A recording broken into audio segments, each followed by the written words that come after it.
On apprenait cette semaine que Mia Yim et Keith Lee sont maintenant fiancés. Ah, quelle belle nouvelle en cette période de Saint-Valentin. Mais qui prend mari prend pays. Ça veut donc dire que les hommes d'honneur de Keith Lee seront Mace, T-Bar et Slapjack. On peut aussi s'imaginer que le célébrant sera Damien Priest. Ça pourrait lui permettre de demander à Keith Lee, voulez-vous prendre Reckoning? Et Keith Lee de dire, ben ouais. Et c'est à ce moment que Damien Priest lui sert un Reckoning, et ensuite de lui dire, bienvenue à la révision des comptes. Benny is money, ay, Benny is money, ay, Benny is money, c'est la révision des comptes, ay, Benny is money, ay, Benny is money, ay, Benny is money, c'est la révision des comptes, ay, Benny Mimosa, Benny Two Belts, Benny best in the world, l'univers au complet, Monday night Benny, Friday night Benny, 2 fois semaine on est béni par notre sauveur qui est béni, on se croise les doigts pour un actif, on a déjà des passifs, une clap de golf pour Benny, une clap de golf pour Benny, Benny is money, ay, Benny is money, ay, Benny is money, c'est la révision des comptes, ay. C'est la révision des comptes, ay. Faire que devra. Bon week-end de Saint-Valentin tout le monde. Merci beaucoup d'être là. Benny is Money avec vous pour la révision des comptes de ce SmackDown du 12 février 2021. Je suis la voix de la raison, la voix de la crédibilité dans ce vortex CJDLL. Oui, CJDLL comme dirait Ricky Bobby. 3e meilleur loser des podcasts de l'année 2020 au Québec. Alors, bravo. Bravo à toute l'équipe. Bravo aux frères Vallière. Mais il faut constater que c'était plus crédible en 2017. Malheureusement, en 2020, Nostradanik a quitté un peu le navire. Et puis, le podcast en a pris un coup. Alors, ma prédiction Nostradanik 2021, he will be back. Et CJDLL va remonter au sommet. C'est ma prédiction. Est-ce que ça va se concrétiser, se réaliser? On se le souhaite tous. Mais bravo à CJDLL. Bravo aux boys pour avoir fait du bon boulot en 2020 dans le contexte de la pandémie. Et merci à tous vous autres dans le Discord, dans l'univers, le Vortex CJDLL, sur les forums comme sur Facebook, sur Twitter, etc. Merci beaucoup du support, du soutien. Et si vous voulez encourager encore plus le podcast, vous pouvez le faire en achetant des magnifiques crewnecks. Si vous avez de la famille à Saskatoon, cette semaine, il faisait moins 49. Alors, si vous avez de la famille là-bas, c'est le moment. Envoyez-leur des crewnecks. Plein de crewnecks. C'est juste de la lutte. Ils sont chauds. Ils sont douillets. Alors, ça va permettre à toute votre parenté de Saskatoon de passer au travers de l'hiver rigoureux. Mais on a tellement de choses à parler dans ce SmackDown qui était, ma foi, divertissant, mais qui m'a choqué. Alors, il y a bien du monde qui vont se faire rincer dans cet épisode. Mais ça ne sera pas le cas pour Roman Reigns, qui fait son entrée dans le ring, toujours en compagnie de Paul Heyman et de Jey Uso, mais dans le ring l'attend Adam Pearce avec des petits papiers dans son portfolio. Roman qui semble dans un état semi-joyeux, pas super content de voir Adam Pearce dans le ring. Alors, il rentre et là, Adam Pearce reste dans son petit coin, est un peu intimidé. Puis là, Roman il dit, hey, là, tu vas venir, tu vas me parler parce que tu me feras pas attendre. C'est moi qui fait attendre. C'est moi le soleil, tout tourne autour de moi. C'est superbe comme phrase. Alors, Roman lui dit, allez, vas-y, dis ce que tu as à dire, Adam. Alors, Adam lui dit que il devra faire comme Drew McIntyre et il devra défendre son titre dans le Elimination Chamber. Pas cette semaine, mais la semaine prochaine, dimanche prochain.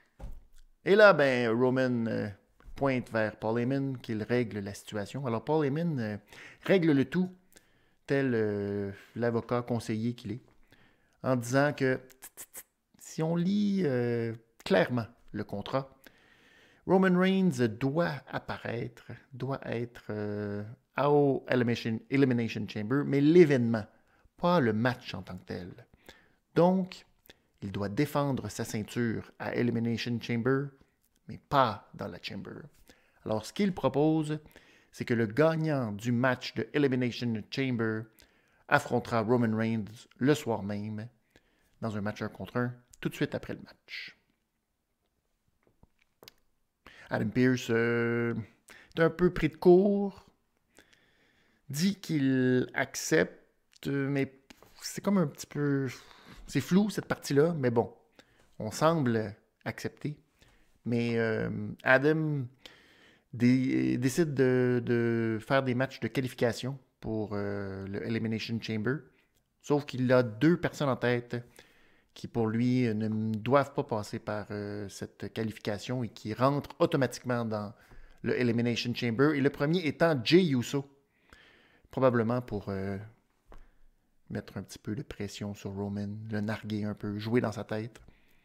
Et là, Adam Pearce sort du ring et il échappe son micro. Mais ça tombe bien parce qu'il est intimidé. Il a peur. Il échappe son micro, il reprend son micro et il dit... Et le deuxième, c'est celui qui t'a amené jusqu'au bout au Royal Rumble, c'est Kevin Owens. Alors, Kevin Owens aussi sera du Elimination Chamber, ce qui choque énormément Roman. Roman sort du ring pour aller parler d'en face d'Adam Pearce, tout près de la barricade. Et là, Paul arrive à l'oreille pour lui chuchoter et lui dire « Calme-toi, Roman, on fera ça, c'est nous autres, on va décider, inquiète pas. » Super bon segment. Super bon segment pour commencer l'émission de SmackDown. Alors qu'on est saturé peut-être de toujours voir Roman Reigns commencer les SmackDown. Cette fois-ci, c'est pertinent, ça fonctionne. Et c'est quand même cocasse parce que c'est la dynamique inversée à laquelle on est habitué de voir la figure d'autorité être la méchante figure d'autorité et le champion ou le personnage principal, le lutteur, être le babyface qui subit l'autorité. Cette fois-ci, c'est comme l'inverse, c'est l'autorité qui subit. Et ça fait une couple de semaines, même de mois que ça dure. Mais aujourd'hui, ça fonctionnait super bien. Très bon segment. Maintenant, lors de scraper un match Elimination Chamber, je sais pas c'est quoi l'intérêt de voir 6 personnes s'entretuer pour aller se faire planter par la suite. C'est plate, mais là, à ce moment-là, on ne savait pas encore qui serait dans le Elimination Chamber. On va le savoir à la fin de l'émission. Mais 6 gars qui vont se tuer dans la structure et le match va avoir lieu tout de suite après. Point de vue booking, point de vue... c'est un peu compliqué. C'est un peu compliqué parce que je trouve pas qu'on veut voir... Est-ce qu'on veut vraiment voir Roman Reigns perdre son titre avant WrestleMania? Pas vraiment.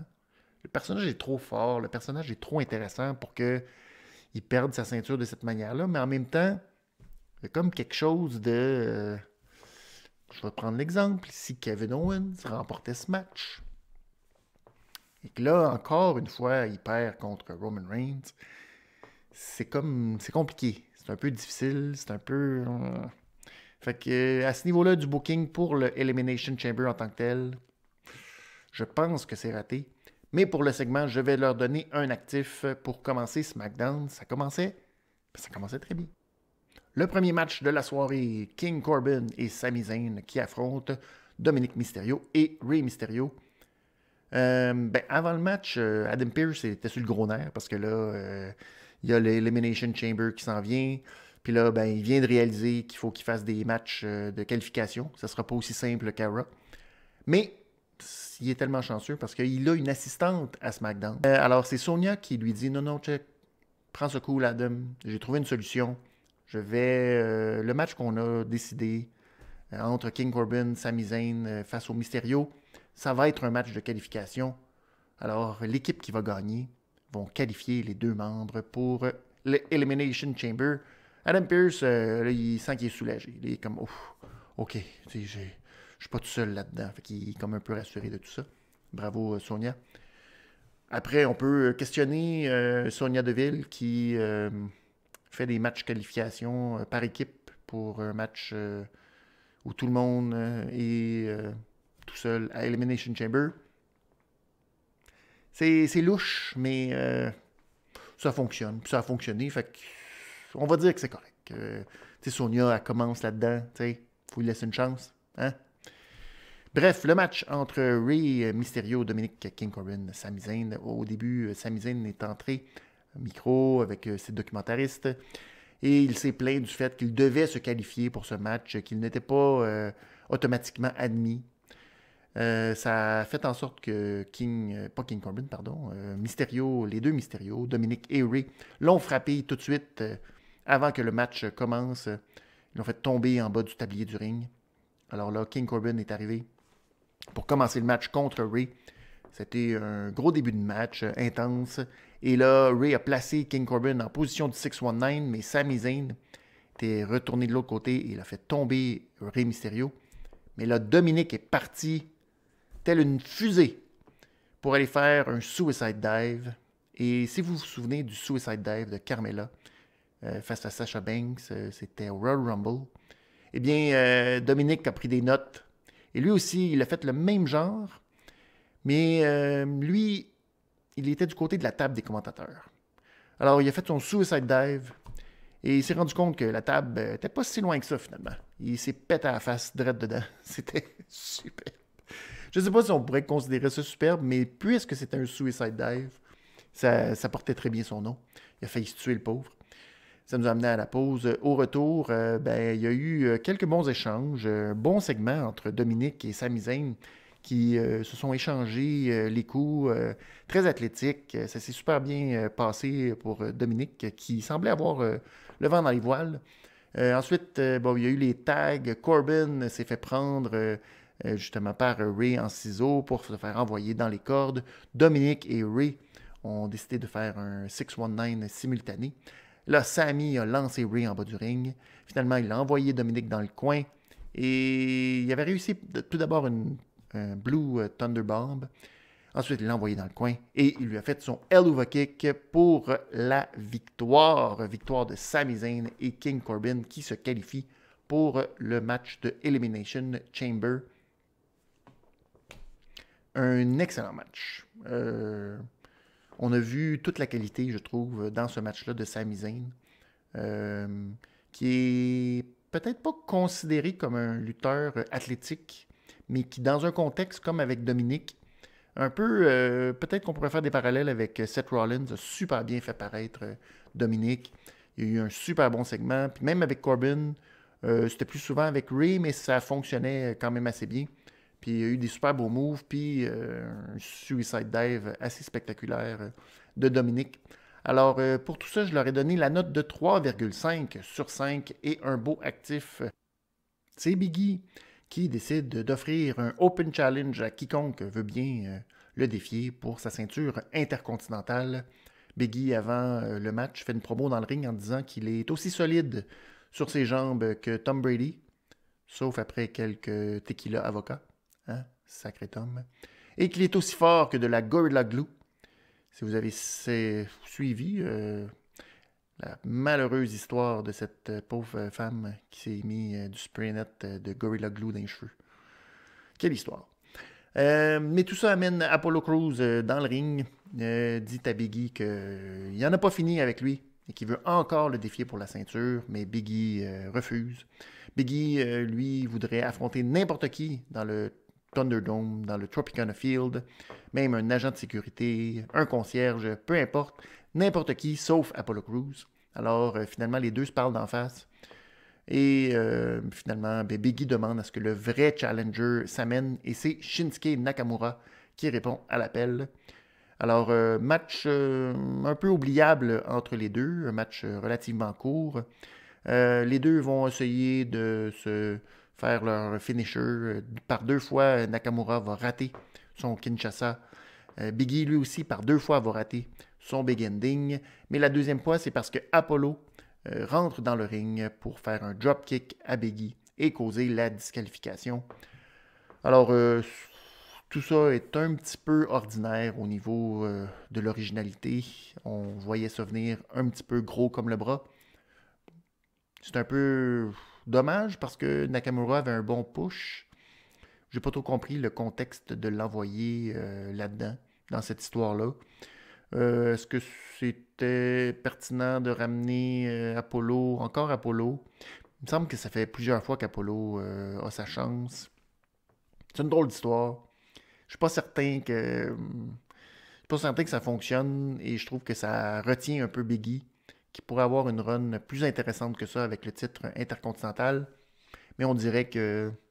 Je sais pas. Ça stagne un petit peu. Je sais pas si c'est parce qu'on n'a pas trouvé d'autres opposants ou parce qu'on veut donner plus de challenge à Roman Reigns pour le Elimination Chamber. Je sais pas. Mais je trouve que ça stagne un petit peu avec Biggie.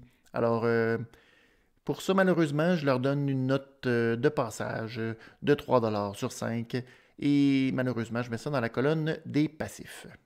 Et c'est maintenant au tour du moment qu'on nous avait teasé, vendu toute la semaine, le grand retour de Seth Rollins. Et c'est un peu particulier parce que tout à coup, tout le roster, sauf Roman Reigns évidemment, fait son entrée aux abords du ring. Donc tout le roster a comme entouré le ring, autant les hommes que les femmes. Seth Rollins au retour de la pause, qui fait son entrée sous la musique de Burn It Down. Et oui, le grand retour de cette chanson. Alors, fini le thème du Messie. Il est de retour, le Burn It Down est de retour. Seth qui arbore un magnifique costume en cuir. C'est comme en cuir noir, où tout est en cuir, sa cravate est en cuir, tout est en cuir. Bref, Rollins fait un magnifique discours dans le ring pour nous dire qu'il a changé. Il a changé. Avant, là, il s'est sacrifié, mais maintenant, il a changé parce que il a maintenant une magnifique petite fille, toute belle, toute parfaite, en santé. Roux, roux. Alors, il est papa. Papa 7. Papa 7. Hein? Il est un nouvel homme. Et il nous dit qu'il est le leader de SmackDown et qu'il est l'homme qui peut amener SmackDown vers de nouveaux horizons. Et qu'il faut simplement suivre sa vision. Et là, tout le monde fait « Ah, pas encore le maudit Seth Rollins, Messi d'imbécile qui s'attaque aux yeux. Oh. » Ce qui était drôle, c'est que Dominic et Rey Mysterio ils étaient là, eux autres, aux abords du ring. Tu te dis, eux autres, ils ont tout oublié. Ils ont tout oublié en 2020. Mais ça a l'air que c'est ça.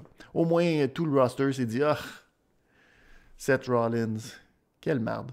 Alors, tout le monde a sacré son camp. Alors, ben, Rollins avait comme juste un faisceau de lumière, juste sur lui. Et là, ben, il a dit, ah, tout le monde doit suivre ma vision. Les lumières sont toutes allumées. Et il n'y avait plus un chat. Il était bien déçu, pauvre Seth. Il pensait qu'il allait revenir et que sa gimmick de Messi allait encore fonctionner. Mais pas tout. Alors, mais une seule personne est restée aux abords du ring et il s'agit de Cesaro. Cesaro qui finalement n'agissait qu'à titre de voix de la raison pour dire à Seth, t'as même pas changé. Fait que, maudit que t'es une merde. Alors, Cesaro a finalement fait le tour du ring pour remonter par la rampe et là, naturellement, Seth Rollins l'a attaqué par derrière. Alors, Seth Rollins a quitté, mais par la petite section près du sonneur de cloche. Et on lui a fait jouer sa chanson Burn It Down. Ce qui est donc dire que Burn It Down est rendu heel, puis que finalement tout ça était poche. Parce que, est-ce que c'est tout ça le retour de Seth Rollins, vraiment? Il reprend donc sa gimmick de Messi. Ça fait 2 fois pour moi que Rollins rate des belles opportunités de revenir en babyface. Est-ce qu'on veut encore passer 2021 à haïr Seth Rollins? Puis surtout, c'est sa gimmick de Messi, de leader du groupe. À SmackDown, pour moi, ça ne marche pas en tout. Il y a déjà Roman Reigns qui joue sensiblement le même rôle, sans être Messi, mais head of the table. Je comprends pas pourquoi que Seth Rollins va jouer un rôle similaire, mais à un niveau inférieur. Pour moi, c'est vraiment pas une bonne idée et ça fait juste donner l'impression qu'ils n'ont pas trouvé grand-chose à Seth Rollins. En même temps, est-ce que dans le contexte des choses, est-ce que dans le contexte, il pourrait revenir à Raw vraiment avec une gimmick babyface? Non plus. Mais je sais pas. Je trouve pas que c'est super intéressant puis que c'est ça augure pas grand-chose de bon pour Seth Rollins. C'est poche. J'aurais aimé ça que Rollins ait un rôle un petit peu plus prédominant à SmackDown, mais ça n'a pas l'air que ça va être le cas. Alors malheureusement, pour son retour, je vais être obligé de donner un passif à Seth Rollins. Suit ensuite celle qui a la même musique ou une chanson thème similaire à celle de Seth Rollins, c'est-à-dire Bayley, et elle affronte Liv Morgan dans sa série de matchs consécutifs face au Riot Squad. Alors au début, drôle d'entrée pour le Riot Squad parce que Liv était dans le match, mais Ruby, elle avait décidé de s'habiller propre avec des petits talons hauts puis tout un petit saut de cuir. Je trouve ça bizarre parce que c'est une équipe et ils ont des manteaux d'équipe, mais s'ils ne sont pas en équipe, Ruby décide de ne pas porter le même kit que d'habitude. Je trouve que ça faisait pas très professionnel. Trop chic cette fois. Mais c'est un bon match entre Bayley et Liv Morgan. Bayley qui a super bien fait paraître Liv. Liv qui avait le dessus au début du match. Ça a même forcé Bayley à aller en bas du ring, réfléchir, se regrouper, trouver une façon. Liv l'a ensuite poussé alors alors que Bayley voulait remonter dans le ring. Liv l'a repoussé du tablier. Et là, Bayley était comme dans le coin. Et Liv est partie à courir en bas du ring. A sauté sur l'escalier, mais est allée se planter en pleine face parce que Bayley s'est tassé. Rentre en pleine face dans la barricade. Gros moment. Ensuite, de retour dans le ring, l'action a continué. C'était quand même assez partagé de chaque côté. Liv a fait un super beau springboard facebuster. Donc, elle s'est comme propulsée à partir des cordes pour faire un beau facebuster. C'était quand même un bon match pour Liv. Et tout à coup, Billie Kay est arrivé. Après le Go to Sleep. Je ne sais pas s'il y a un autre nom pour Liv, pour son Go to Sleep, mais c'était comme un Go to Sleep. Elle a eu un compte de 2 seulement. Billie Kay est arrivée. Et là, elle a un peu distrait Ruby aux abords du ring avec sa panoplie de CV. Et là, les deux se sont comme un petit peu poussariés, pas trop, mais Bayley a comme envoyé ses CV dans le ring par erreur. Alors, l'arbitre a fait un peu de nettoyage, a tassé les CV, les a jetés en bas du ring. Et pendant ce temps-là, Bayley a sacré ses doigts dans les yeux de Liv Morgan. Et la distraction a permis finalement à Bayley d'appliquer son Rose Plant pour la victoire. Super bon match. Rien à dire de particulier, mais c'est un bon match pour faire bien paraître Liv Morgan. C'est 2 bonnes lutteuses, Liv et Ruby. Alors, c'est le fun, parce que quand on les voit lutter contre d'autres bonnes lutteuses, peut-être d'une coche de plus, ça les fait bien paraître. Alors, tant mieux. C'est dommage qu'elles ont encore perdu, mais pour l'histoire avec Billy, c'était normal, puis c'était logique, puis tout ça. Alors, je leur donne la note de 3,25$ sur 5 et un actif pour ce match. C'est ensuite au tour de toute la division par équipe de SmackDown de se faire valoir. Alors, Street Profit qui affronte Otis et Chad Gable. C'est tout. Hein? C'est juste ça la division. Il n'y a pas d'autres équipes. Alors, un match... j'ai noté que c'était un match... Tu sais, un match de lutte au parc. Tu sais, tu t'appelles en chum, tu fais ouais, qu'est-ce que tu fais de bon? Fais pas grand-chose. Ouais, moi non plus, je fais pas grand-chose. Ça te tente-tu d'aller faire un petit match de lutte au parc? Ah, ben oui, hein? Pourquoi pas? Ça fait longtemps que les gens se sont pas appelés pour aller faire quelque chose au parc. En tout cas, c'est un peu triste la manière que j'amène ça. Mais ça va l'air d'un match comme ça, sans trop d'animosité. C'était comme une belle compétition athlétique au début avec Chad Gable, puis Dawkins, puis c'était beau. Des beaux moments. Ensuite, c'est Otis qui a finalement eu le hot tag. A réussi à appliquer son Caterpillar sur Dawkins. Mais là, on avait vu avant le match une petite vignette où Otis et Gable pratiquaient un super nouveau move, c'est-à-dire Gable qui saisit son adversaire par derrière et là, Otis qui fait comme une roulade sur lui-même pour appliquer une corde à linge.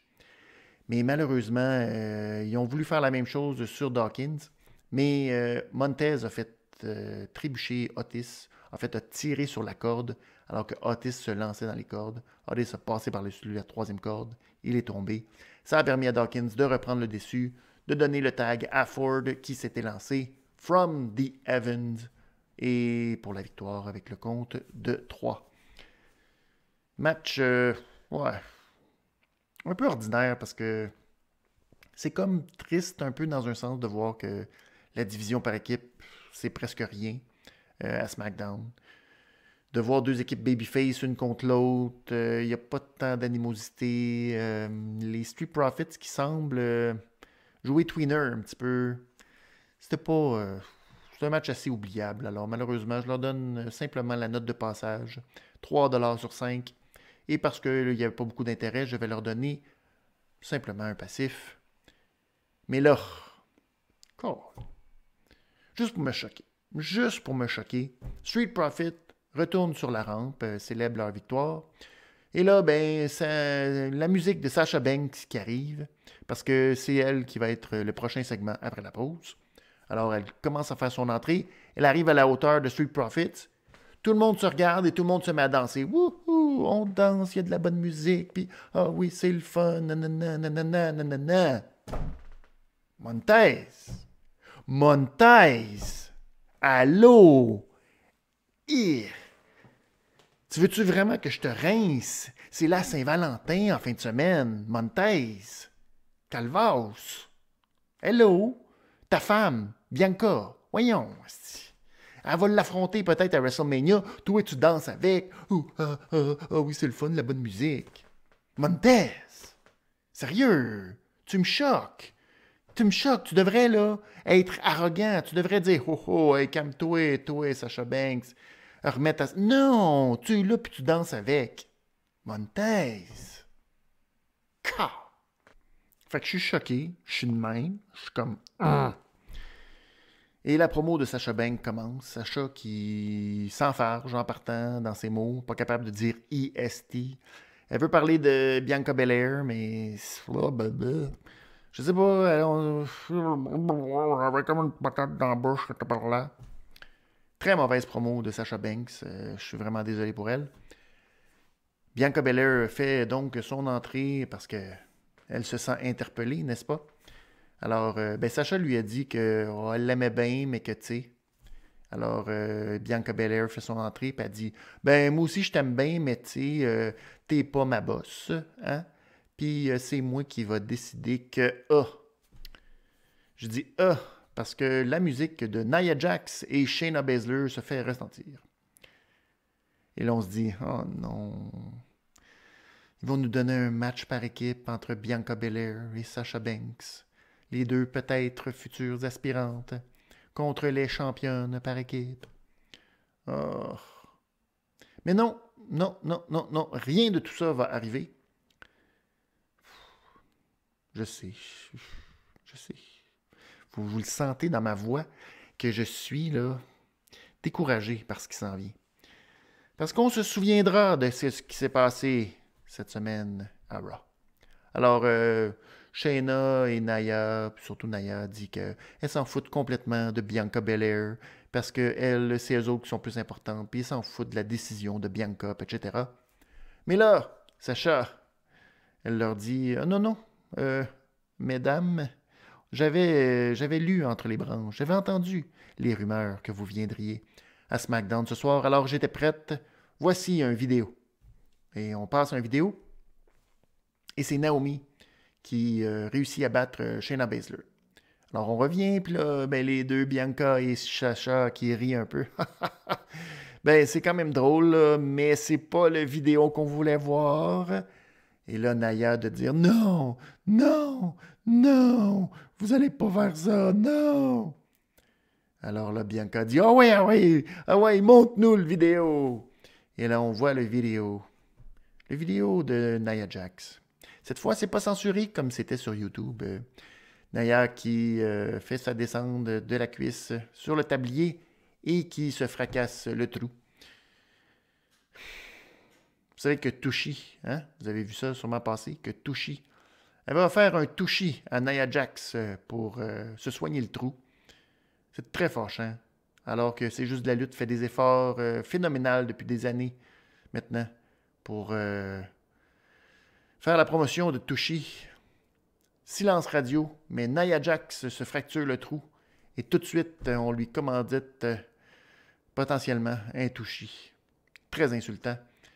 Mais alors là, on revient, puis là, ben, Sacha et Bianca trouvent ça très drôle. Et là, Naya et Shana, eux autres, ils trouvent pas ça drôle. Alors, la bagarre éclate. Finalement, Bianca amène Nia Jax sur le tablier du ring. Et là, ben, les deux, elle et Sacha, réussissent à faire tomber Nia Jax encore une fois sur le trou. Et là, Nia Jax, elle a mal, mais là, elle se retient, puis elle se retient. Puis après ça, ben, les Bianca et Sacha reviennent et ils font comme un move de double team pour sacrer un coup de pied à Shayna. Et c'est ça le segment. Tabarnak. De la boîte. Hein? Un gros moment viral, puis tout le monde a ri de Nia Jax cette semaine, puis ça va rester à jamais, ce fameux moment où elle a crié « Mon trou! Mon trou! » Puis là, ben, il fallait cette semaine fallait qu'en fait, quelques jours plus tard, on revienne là-dessus, et qu'on en reparle, puis qu'on nous remonte ça. Puis finalement, on fasse « Maudit que c'était plate. Plate. Passif. Prout. » Mais c'est déjà la grande finale de SmackDown. Les Dirty Dogs, Rude et Dolph Ziggler qui affrontent Cesaro et Daniel Bryan dans sa petite loge. Je dis petite loge, c'est vraiment une grosse loge. Roman Reigns regarde le match attentivement. On voit ensuite, le match va commencer d'abord. C'est Rude et Daniel Bryan. Rude qui va sacrer une cheap shot à Cesaro dans le coin. Et Cesaro tombe près de la rampe. Ensuite, Bryan va pousser Rude à l'extérieur, qui va aller lui aussi rejoindre Cesaro tout près de la rampe. Et là, Daniel Bryan part pour un suicide dive, mais Rude se tasse et Daniel Bryan frappe Cesaro. Cesaro qui est déjà en mauvais état à cause de l'attaque de Seth Rollins. Là encore, Cesaro, ça va pas bien. Rude ensuite lance Daniel Bryan dans les escaliers. Ça concorde avec l'entrée de Sami Zayn et Baron Corbin. King Corbin maintenant. Hein? Alors, au retour, c'est encore les Dirty Dogs qui ont l'avantage sur Daniel Bryan. Finalement, Cesaro obtient le hot tag et c'est le festival de l'uppercut. Il tente de faire son swing à Dolph Ziggler, mais Bobby Roode revient à la charge et attaque Cesaro dans le genou, dans le derrière du genou, à la même manière que Seth Rollins avait attaqué Cesaro plus tôt.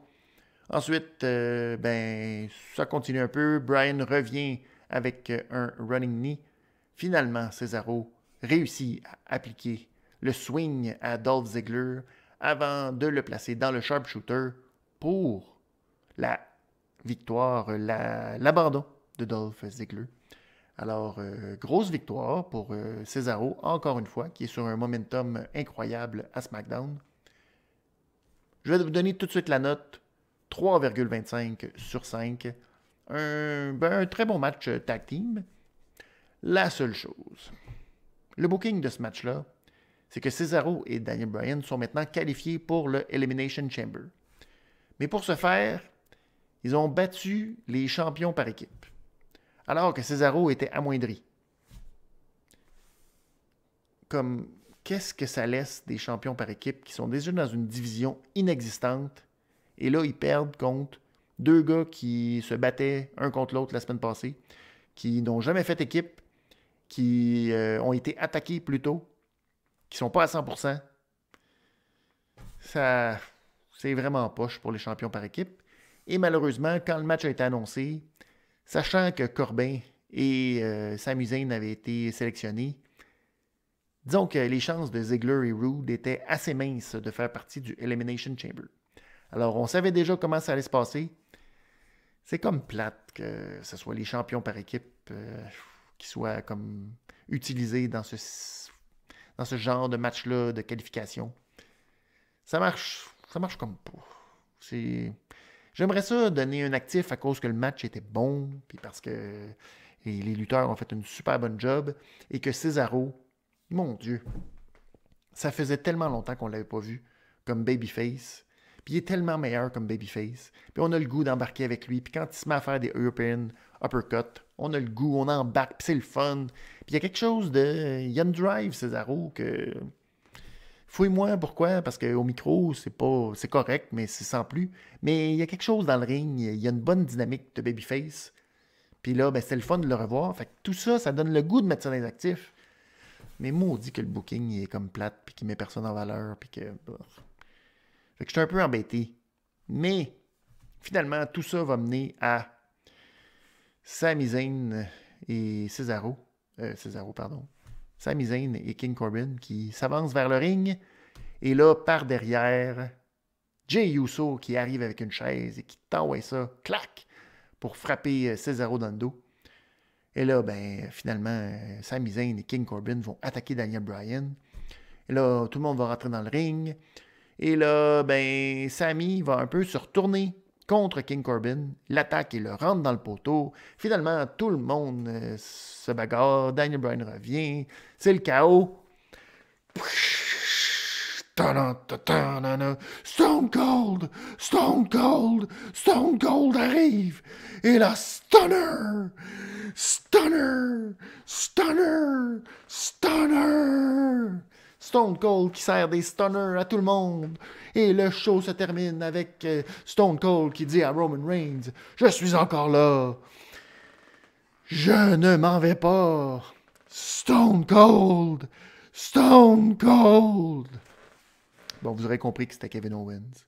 Mais clairement, c'était comme la même affaire que c'était Stone Cold. J'attendais juste que KO monte dans le coin, puis là, ils prennent des bières. Clac, là. Ça aurait été fou. Fait que c'était ça.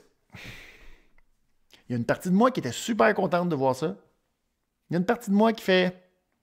Ouais. C'était pas subtil de faire des stunners après stunner après stunner. Je sais pas si j'étais nostalgique ou si j'ai trouvé que c'était comme... on tire un peu des ficelles de la nostalgie un peu trop forte. Je suis embêté. Alors, comment dire? Comment noter ce match-là? Mettons pour tout ça, là. Mettons que pour tout le segment, la finale, le match, tout ça, le mauvais booking. Oh, c'est borderline, c'est borderline.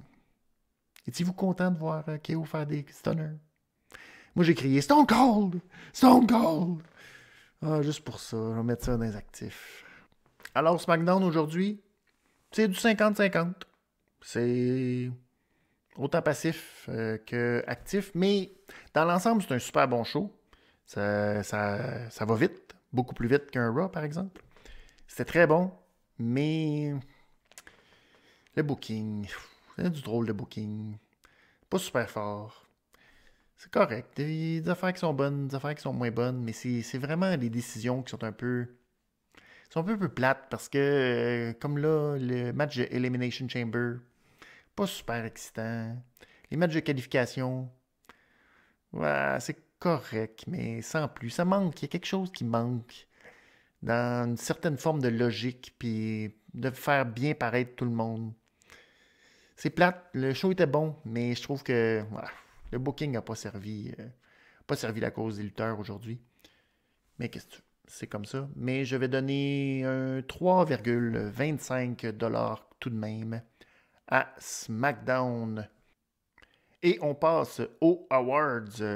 Si vous avez des Awards, si vous regardez SmackDown ou Raw en direct, n'hésitez pas sur le Discord à aller donner vos Awards dans le salon de la révision des comptes N'oubliez pas non plus, si vous faites partie de l'élite, il y a un pool en fin de semaine, c'est NXT TakeOver Vengeance. Il y aura probablement aussi un watch-along, alors beaucoup d'actions sur le Discord. Et dans le pool élite, si vous voulez faire partie de l'élite, 5 $ par mois sur le patreon.com. C'est juste de la lutte. Allons-y avec d'abord le superbe. Je l'ai donné au match entre Dominic Mysterio, Ray et face à Sami Zayn et King Corbin. La clap de golf, ben c'est le Suicide Dive de Dominic. Il faut que vous alliez voir ça. Il a failli se tuer, le pauvre. Il a mangé à la table des commentateurs en pleine poire. Finalement, le niaise-moi, finalement. On est rendu finalement pas en tout.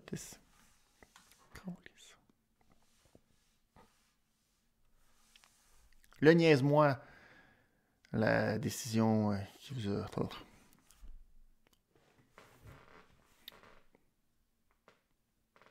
Le niaise-moi, Nia Jax qui revient pour plugger son trou, hein, finalement.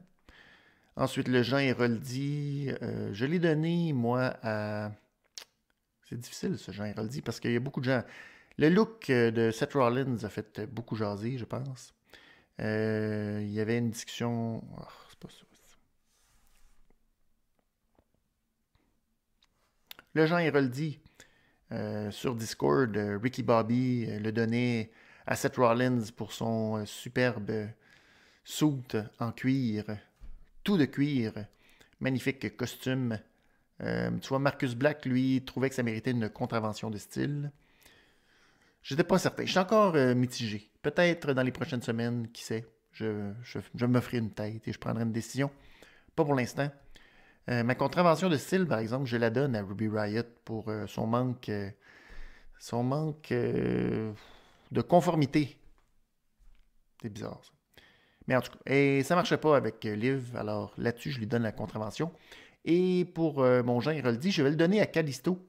Kalisto qui... on a vu quelques instants seulement. Il fallait être attentif. Mais il croise encore Sasha Banks en coulisses. C'est très bizarre, ça, cette situation-là. C'est quoi l'histoire? Qu'est-ce qui se développe entre les deux? On comprend pas trop où ça s'en va. Mais Sasha a été encore interpellé par Reginald qui s'est excusé pour ce qui s'était passé la semaine dernière. Mais il y a comme aussi, là, une espèce de drôle de mix. Reginald qui a offert un verre de champagne à Sasha. Puis là, on ne sait pas trop. Est-ce qu'il y a une future alliance possible? En tout cas, il y a quelque chose qui... Il y a un triangle là-dedans qui est... Oh! Restez à l'affût. La pause pisse, maintenant, c'est cette promo de Sasha avec Bianca, Nia Jax qui parlait de son trou. Tout ça. Vous avez pu manquer ça, vous n'avez rien manqué. Ensuite, le beaucoup bien, je l'ai donné à Cesaro. Ricky Bobby, lui, l'a donné à Kevin Owens pour ses magnifiques stunners à la Stone Cold à la fin de SmackDown. La grosse nouille, qui d'autre que Nia Jax. Et la prédiction, la dernière prédiction nostradanique pour ce soir. Je prédis que Nia Jax et Shayna Baszler vont perdre leur titre face aux gagnantes de la Dusty Classic. Alors, ça vous donne une idée, si vous lisez entre les lignes, de qui, je pense, va gagner le match de finale de la Dusty Classic féminine ce dimanche à NXT TakeOver. Soyez sur le Discord. Passez un bon week-end de Saint-Valentin. C'est comme ça que se termine SmackDown et la révision des comptes de ce SmackDown. Merci beaucoup d'avoir été là. Passez un bon week-end. Soyez festifs. Mais dans le confinement encore, ça va pas durer. On se le souhaite. Bon week-end de Saint-Valentin. Amusez-vous. Soyez amoureux. Au revoir. Et à lundi pour Raw.